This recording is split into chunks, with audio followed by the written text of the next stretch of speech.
শারদোৎসবের আগে সোমবার রাজ্যের আইন শৃঙ্খলা পরিস্থিতি নিয়ে পর্যালোচনা বৈঠক করলেন রাজ্য তথা মুখ্যমন্ত্রী অধ্যাপক ডক্টর মানিক সাহা। রাজ্য পুলিশের সদর কার্যালয়ে এই বৈঠক অনুষ্ঠিত হয়। এই অনুষ্ঠানে রাজ্য পুলিশের মহানির্দেশক জানান, আইন শৃঙ্খলা রক্ষায় দৃঢ়তার সাথে কাজ করছে পুলিশ।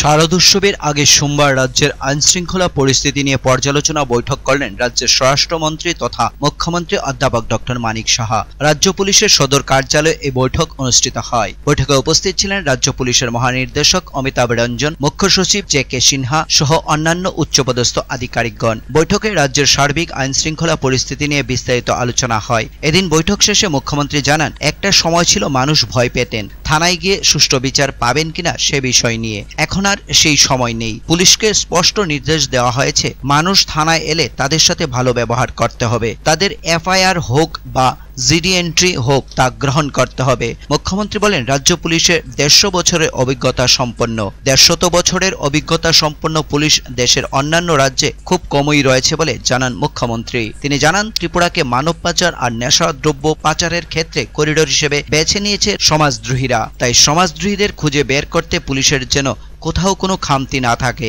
আসন্ন শারদ উৎসব প্রসঙ্গে বলতে গিয়ে মুখ্যমন্ত্রী জানান, বিরোধীরা চাঁদার জুলুমের বিষয়টি নিয়ে জোর দিচ্ছে। বিষয়টিকে নিয়ে ওরা এমনভাবে হাইলাইট করতে চাইছে যেন রাজ্যে আইনের কোনো শাসন নেই। মুখ্যমন্ত্রী বলেন, পুজোর চাঁদা নিয়ে জুলুমের বিষয়টি তিনি দেখবেন। তিনি আরো জানান, আগে পুলিশকে রাজনৈতিকভাবে ব্যবহার করা হতো, এখন পুলিশকে ফ্রি হ্যান্ড দেওয়া হয়েছে। তিনি বলেন, ক্রিমিনালদের কোনো জাত হয় না। ক্রাইম এবং ক্রিমিনালদের সাথে কোনো মতেই পুলিশ সমঝোতা করবে না বলে জানান মুখ্যমন্ত্রী।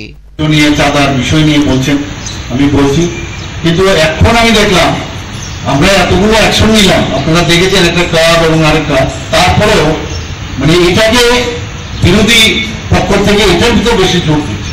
আমরা বারবার বলছি এটা একটা উৎসবের বিষয়, একটা সামাজিক বিষয়, আমরা কিন্তু বারবার, আমি নিজেও বলেছি, কিন্তু এটাকে এমনভাবে হাইলাইট করছে যে ত্রিপুরাতে যেন আইনের শাসন নেই এরকম একটা অবস্থা।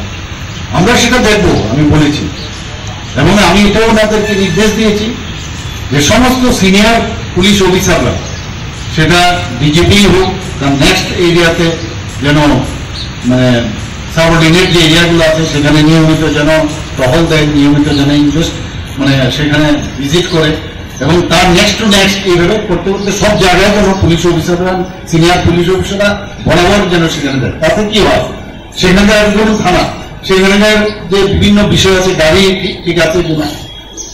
Bureau report, focus Tripura.